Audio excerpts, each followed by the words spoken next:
Hello dear students, आज की class में हम management some important aspects of its nature part 2 पढ़ने जा रहे हैं. As in part 1 we have discussed some important aspects of nature of management. As management as an art और science, management as a profession and management as a universal concept. और आज की class में हम इसके आगे की बात करते हैं. Management as a system and management as a social responsibility and management as development of people. तो सबसे पहले बात करते हैं मैनेजमेंट एज सिस्टम, प्रबंध एक प्रणाली के रूप में. तो इसके लिए सबसे पहले ये जानते हैं कि प्रणाली या सिस्टम कहते किसे हैं. A system is a set of inter related and interdependent parts और यूनिट. यानी प्रणाली अंतर संबंधित और अंतर्निर्भर भागों का एक समूह होता है. फॉर एग्जाम्पल, कोई भी मशीनरी, कोई भी व्हीकल या ह्यूमन बॉडी को हम सिस्टम कह सकते हैं. तो जिस तरीके से किसी भी मशीनरी के अलग अलग पार्ट वर्किंग होते हैं तब मशीन काम करती है, सिमिलरली जो मैनेजमेंट है उसको भी एक सिस्टम कंसीडर किया जाना चाहिए. System approach to management states that management must regard its entire organization as a system with internal and external environment consisting of many interrelated factors. यानी प्रणाली विचारधारा यह कहती है कि प्रबंध को एक प्रणाली माना जाना चाहिए जो कि वातावरण के आंतरिक और बाहरी घटकों को ध्यान में रखते हुए प्रबंध को संपूर्ण संगठन को एक प्रणाली मानने पर बल देती है. इस विचारधारा का यह कहना है कि जो प्रबंध है उसको एक इंडिविजुअल या अलग से एक कोई भी कार्य नहीं माना जा सकता. यह एक ऐसा काम है, फंक्शन है जो सारे डिपार्टमेंट्स और सारी एक्टिविटीज़ को कोऑर्डिनेट करके ही काम कर सकता है. और ऐसा मानने से कुछ एडवांटेजेस होते हैं, जैसे it enables manager to consider an organization a whole. This in turn helps manager to understand every element or part of the organization. जब वह संपूर्ण संगठन को एक इकाई मान के चलता है तो उससे सारे भागों का या सारे डिपार्टमेंट्स का या सारी एक्टिविटीज़ का इम्पोर्टेंस समझने में आसानी होती है. It helps manager to determine the effect of one part और element on the other parts of the organisation. इसी के साथ साथ वह सारे कार्यों का और सारे डिपार्टमेंट्स का एक दूसरे के काम पर क्या इफ़ेक्ट होता है, असर होता है, इसको भी वह जान सकता है. Its helps manager to understand the effects of environment on the total organization. वह वातावरण का संपूर्ण संगठन पर क्या प्रभाव हो रहा है इसको भी इजीली एनालाइज कर सकता है, समझ सकता है. It makes it easier to present idea and plan on paper. कि इसके कारण जो भी विचार होते हैं या योजनाएं होती हैं उनको इजीली पेपर पे लिखा जा सकता है, यानी प्लानिंग इजीली की जा सकती है इसे. It helps manager to realise and fulfil their duties as a whole. कि इससे जो ऑर्गेनाइजेशन है वो अपनी ड्यूटीज़ को, whether it is individual level और it is on social level, सभी स्तरों पर वह अपनी ड्यूटीज़ को फुलफिल कर सकते हैं. So it can be said that system concept of management helps managers to realize and fulfill their social responsibility. It ensures the flow of feedback information in the organization. इसी के साथ साथ यह भी जाना जा सकता है कि कार्यों का क्या प्रभाव हो रहा है, उनकी प्रतिपुष्टि की जा सकती है. Ultimately the competitive strength is increase. जब संपूर्ण संगठन को यूनिफाइड माना जाता है, एक माना जाता है और इस तरीके से काम किया जाता है तो इससे ऑर्गेनाइजेशन का जो स्ट्रेंथ है वह बढ़ता है. तो इस तरीके से ये कहा जा सकता है कि जो ऑर्गेनाइजेशन है उसको एक मान के ही मैनेजमेंट किया जाना चाहिए. It must therefore manage its organization by taking into account all the factors affecting the organization. It must always avoid analysis of problems in isolation.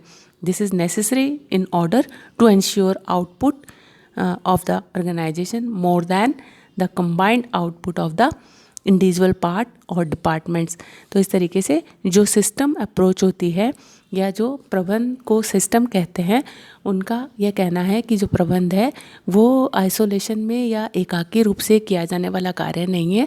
ये सभी घटकों को ध्यान में रखते हुए, चाहे वो इंटरनल एनवायरनमेंट के फैक्टर हो, चाहे वो एक्सटर्नल एनवायरनमेंट के फैक्टर हो, या कोई एक डिपार्टमेंट हो या कई डिपार्टमेंट हो, सारे डिपार्टमेंट्स को एज होल उनको कंसीडर करना चाहिए और नेट इफ़ेक्ट को जानते हुए ही सारे प्लान और ऑब्जेक्टिव्स का डिटर्मिनेशन किया जाना चाहिए। तो सिस्टम अप्रोच ऑर्गेनाइजेशन को एज होल डील करने के बारे में अपना रिकमेंडेशन करती है। इसी के साथ एक और नेचर का जो इम्पोर्टेंट पॉइंट है वो ये है management as a social responsibility, की जो प्रबंध है वह सामाजिक उत्तरदायित्व है।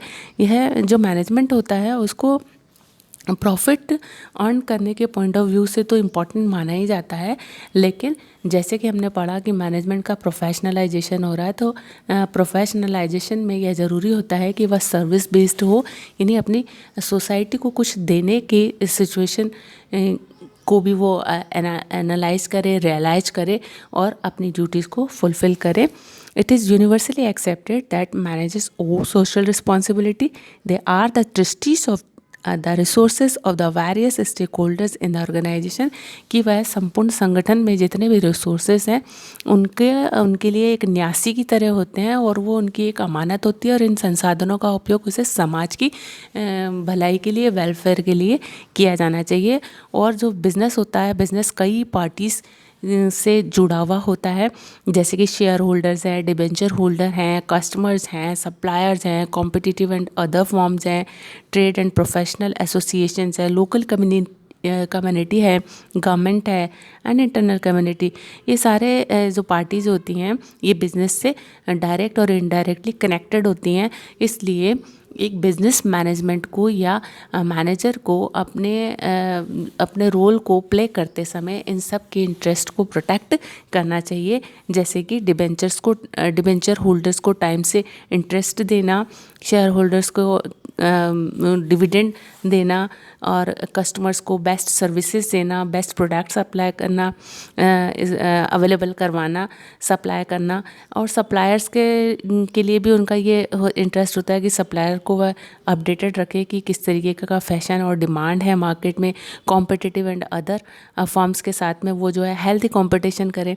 इस तरीके की ड्यूटीज़ एक मैनेजर की होती हैं। तो कुछ लोगों का या कुछ विद्वानों का यह मानना है कि जो बिज़नेस मैनेजमेंट है उनका जो मेन एम होता है वो लाभ कमाना तो हो सकता है, लेकिन वह सोशल रिस्पॉन्सिबिलिटी को अवॉइड करके नहीं हो सकता, बल्कि सोसाइटी को कुछ उनके वेलफेयर के बारे में सोचते हुए, उनके गुडनेस के बारे में सोचते हुए, उनके अच्छा सोचते हुए ही प्रॉफिट अर्न करने का ऑब्जेक्टिव रखा जाना चाहिए।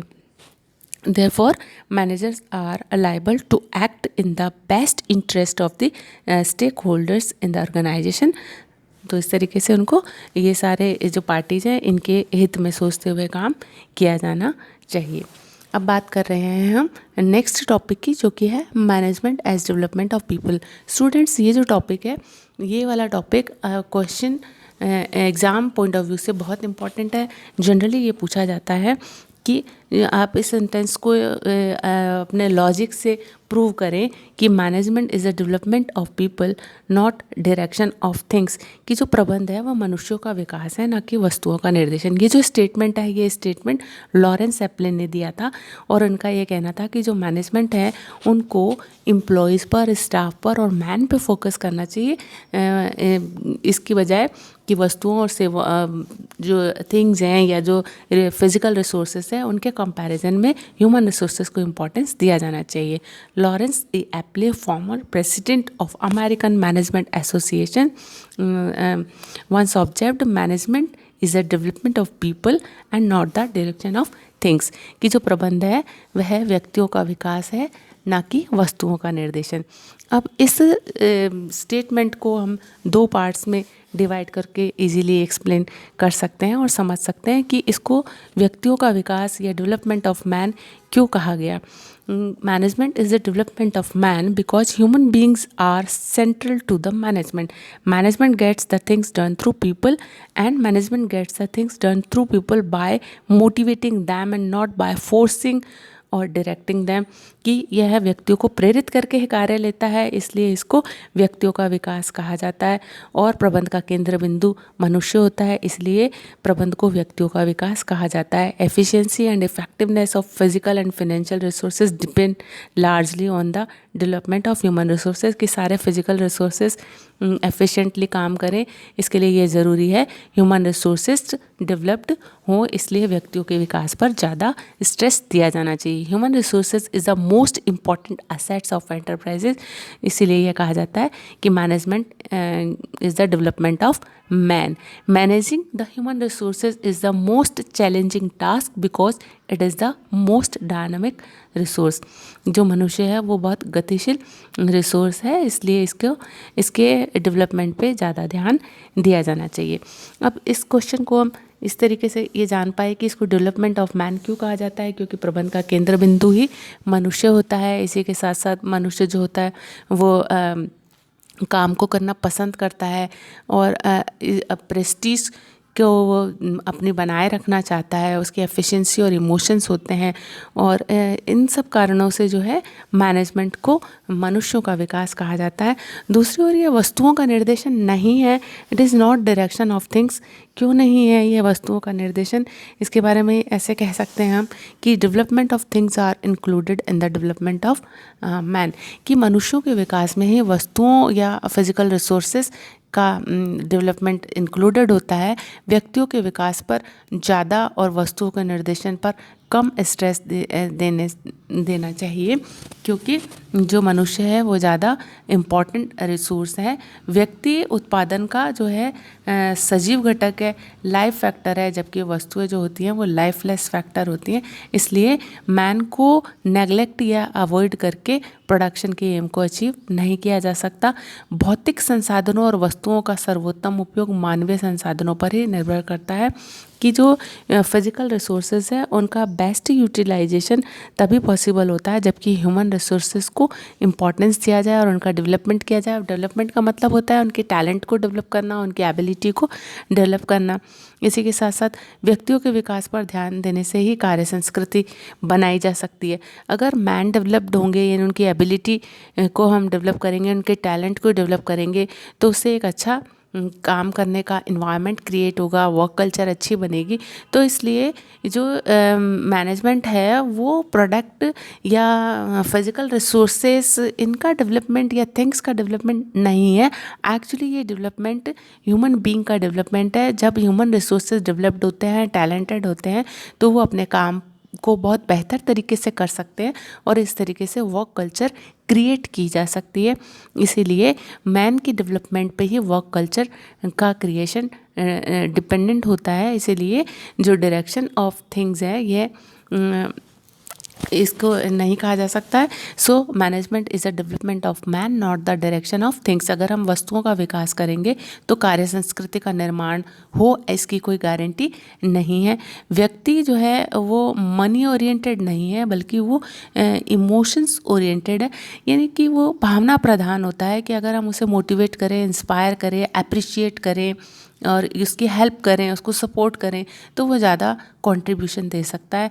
अगर हम किसी मशीन को बहुत ज़्यादा हेल्प करें या उसको बहुत केयर करें, तो उसका उतना रिजल्ट नहीं आएगा, क्योंकि उसमें इमोशंस नहीं है, वो सेंसिटिव नहीं है। वो जितनी उसकी कैपेसिटी है वो उतना ही काम करेगी। लेकिन एक जो ह्यूमन बीइंग होता है उसमें बहुत ही हिडन उसकी कैपेसिटीज़ होती है और इन कैपेसिटीज़ को मोटिवेशन के थ्रू बढ़ाया जा सकता है। तो इसीलिए ये कहा गया कि जो मैनेजमेंट है that is the development of man, not the direction of things. और ये भी कहते हैं कि जो वस्तुएं हैं वो कोई एंड नहीं है, वो एक मीन होती हैं। जो फिज़िकल रिसोर्सेज होते हैं उनको हम एंड नहीं यानी मंजिल नहीं कह सकते हैं, बल्कि वो साधन है। इसलिए उनकी बजाय ह्यूमन बीइंग पर या ह्यूमन रिसोर्सेज पे ज़्यादा एम्फेसाइज किया जाना चाहिए। तो इस तरीके से ये क्लियर है कि जो मैनेजमेंट है वो डेवलपमेंट ऑफ पीपल होता है, not the direction of things. तो इस तरीके से आज की क्लास में हमने जाना कि जो मैनेजमेंट है उसको हम सिस्टम कहते हैं, क्योंकि वो एज होल ऑर्गेनाइजेशन को डील करने पर एम्फेसाइज करता है। मैनेजमेंट को सोशल रिस्पॉन्सिबिलिटी कहते हैं, क्योंकि जो बिजनेस है वो कई पार्टीज़ के इंटरेस्ट से जुड़ा हुआ होता है। इसलिए अगर हम उनके प्रति अपनी रिस्पॉन्सिबिलिटी को फुलफ़िल करेंगे, निभाएंगे, तो बिज़नेस अपने आप ग्रो करेगा। और management as development of people, इसकी बात अभी हमने की कि अगर टैलेंट डेवलप होता है, अगर जो ह्यूमन बीइंग है वो सेटिस्फाइड होते हैं, तो रिसोर्सेज जो है नेचुरली वेल यूटिलाइज होंगे, उनका एफिशिएंटली यूज़ होगा। तो ये कुछ टॉपिक्स थे नेचर ऑफ मैनेजमेंट के, जिन पर कि आपसे क्वेश्चन पूछे जाते हैं और यह कहा जाता है कि इन सेंटेंसेस को आप प्रूव कीजिए, इनके फेवर में और अगेंस्ट में अपने लॉजिक्स दीजिए। तो इन क्वेश्चंस को आपको वेल प्रिपेयर करना है। सो आज की क्लास में हमने पढ़ा management, some important aspects of its nature. और अब बात कर रहे हैं असाइनमेंट की। इसमें आपको 2 क्वेश्चंस करने हैं। इस मैनेजमेंट आ साइंस और एन आर्ट, आप इसको बताएंगे कि अगर ये साइंस है तो क्यों है, और आर्ट है तो क्यों है, या फिर ये दोनों है तो क्यों है। Management is the development of people not direction of things. तो इसमें आपको एक्सप्लेन करना होगा कि ये इसको हम डेवलपमेंट ऑफ मैन क्यों कहते हैं और not the direction of things क्यों कहते हैं। That's all, thank you.